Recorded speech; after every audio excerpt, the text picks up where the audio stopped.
Good morning, boys and girls. Mr. Powell coming at you today with The Perfect Pet by Margie Palatine and illustrated by Bruce Watley. So this girl is Elizabeth. She doesn't have a pet, but she wants one very badly. Any pet, really. A horse, a dog, a cat, a bird, a rabbit, a turtle, fish, a guinea pig.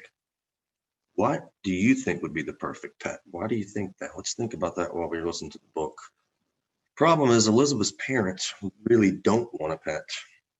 She gives them all sorts of reasons why each of those animals I just listed would be a perfect pet. I'm going to see if she can convince them. So let's get started.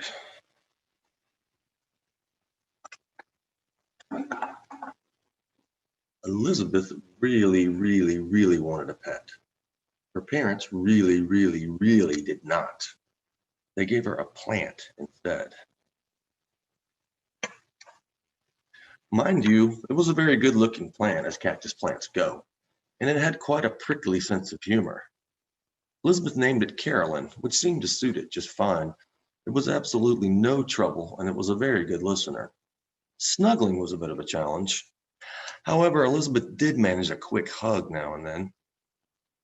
Elizabeth really did like the plant, but she still really wanted a pet, and she had a plan. She has a plan. I wonder what her plan is.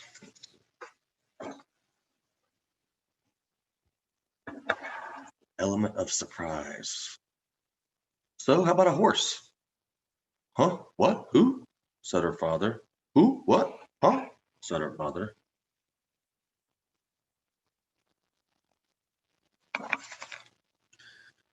I could ride it, give it carrots, lumps of sugar. A horse would be the perfect pet. What do you say? Father yawned. A horse is too big. Mother sighed. Our yard is too small. Why, it would eat us out of house and home, said father. Horse is not quite perfect, dear, said mother, going back to sleep. Not quite perfect, said father sleepily. Scratched the horse.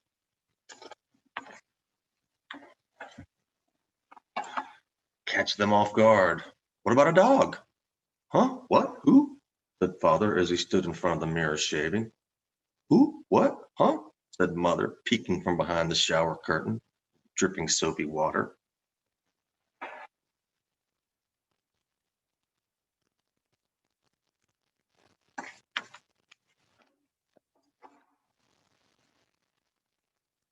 I could take it for walks, teach it tricks, eat it treats, play fetch. A dog would be the perfect pet. What do you think? Father spit shaving cream. Dogs bark. They're much too loud. Mother grabbed a towel. They jump all over the furniture.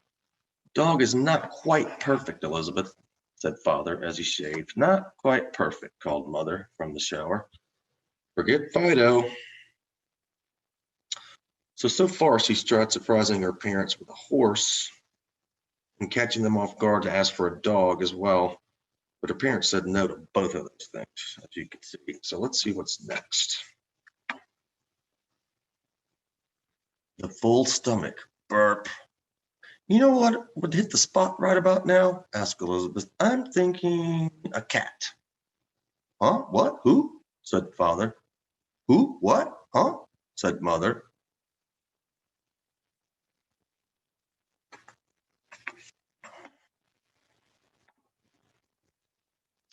A cat could lick the plates, curl up in my lap, drink leftover milk, and we'd always know what to do with all that extra string.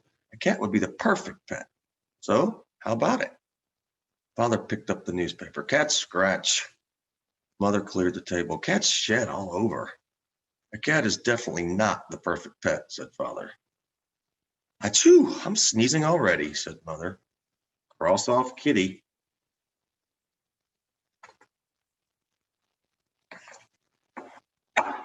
Go for broke.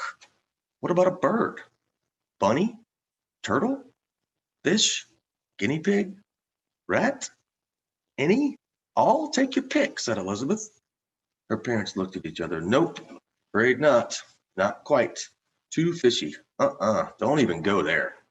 What's left? Moaned Elizabeth. Not looking good for Elizabeth, is it? Well, I mean, what is left?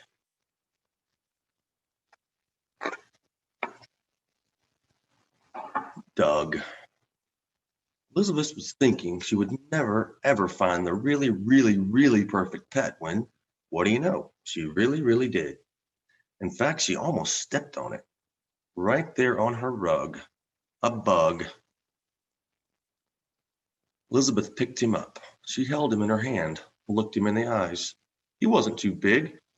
He most definitely was not too loud. Couldn't jump on the furniture, didn't scratch, didn't shed, and how much food could he possibly eat? He was the perfect pet. Carolyn totally agreed.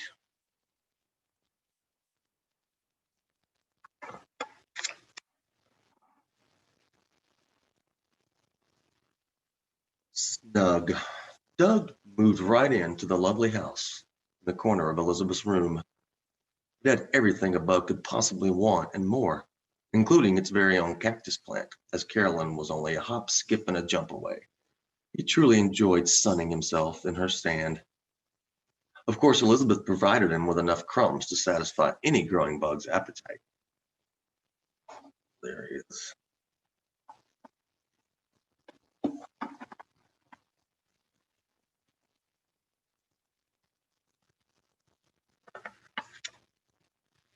As expected, their relationship was a tad different than the usual.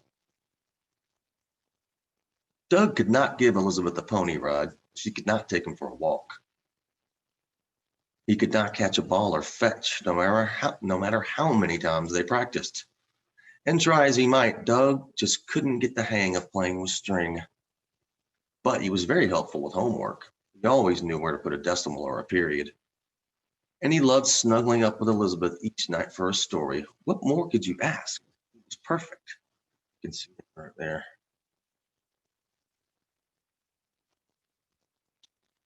So her perfect pet is a bug? What do you think about that?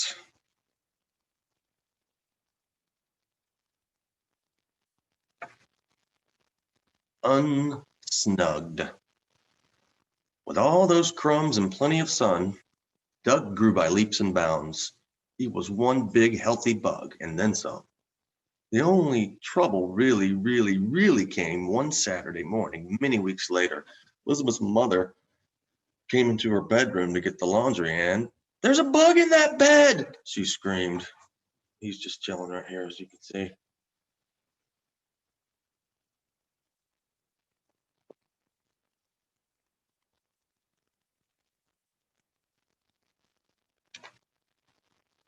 A bug, shouted father, ready to swat. That's Doug, said Elizabeth very protectively. He's my pet.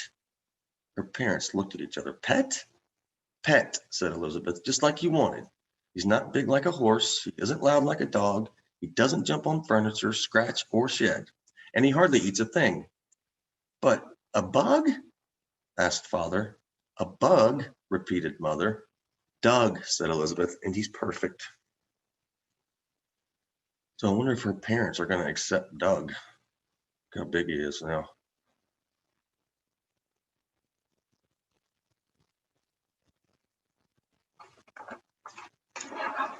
One big happy family.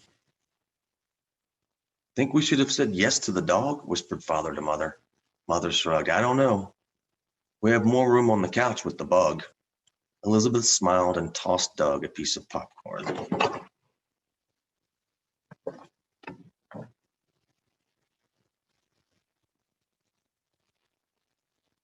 Okay, perfect pet. So this story is an example of what we've been doing here in the last week or so. A special kind of fiction called a humorous story. I was wondering if you guys thought the book was funny.